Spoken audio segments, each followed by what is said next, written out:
প্রতিশোধ কিছুই ফিরিয়ে আনতে পারবে না, বরং আমরা যদি এটাকে নিয়ন্ত্রণে রেখে দেশকে ঐক্যবদ্ধ রাখতে পারি, সেখান থেকে ভালো কিছু অর্জন করা সম্ভব হতে পারে। এমন বার্তা দিয়ে দেশের রাজনীতিতে নতুন অধ্যায়ের সূচনা ঘটাতে যাচ্ছেন তারেক রহমান। 17 বছরের নির্বাচনের পর দেশে ফিরে আসার 7 সপ্তাহের মধ্যে নতুন প্রধানমন্ত্রী হিসাবে দায়িত্ব নেবার পথে আছেন। তবে সবচেয়ে বড় চ্যালেঞ্জ শুরু হচ্ছে এখান থেকে। জুলাই গণ অভ্যুত্থানে 1400 মানুষ এবং 15 বছরে প্রায় 3500।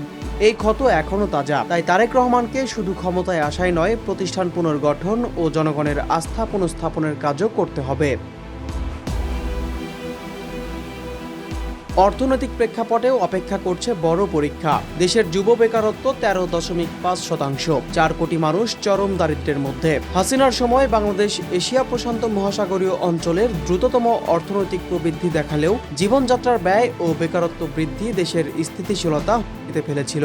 বাংলাদেশ 2006 থেকে 2022 সালের মধ্যে জিডিপি 7,100 কোটি থেকে 46,000 কোটি ডলারে উন্নীত হলেও উচ্চ মূল্যস্ফীতি, বিশাল বেকারত্ব এবং দারিদ্রতা চ্যালেঞ্জ হয়ে দাঁড়িয়েছে। অর্থনৈতিক ক্ষেত্রে তিনি সংস্কার ও পুনর্গঠনের পরিকল্পনা রেখেছেন। নির্বাচনী ইস্তেহারে ফ্যামিলি কার্ডের মাধ্যমে নগদ সহায়তা, ডিজিটাল অর্থনীতিতে যুবদের সম্পূর্ণ অংশগ্রহণ এবং ব্যাংকিং খাতের উদারীকরণ আন্তর্জাতিক বাজারে প্রবেশ সহজ করবে। প্রবাসী বাংলাদেশিদের দক্ষতা বৃদ্ধিও তার লক্ষ্য বলে উল্লেখ করেছেন।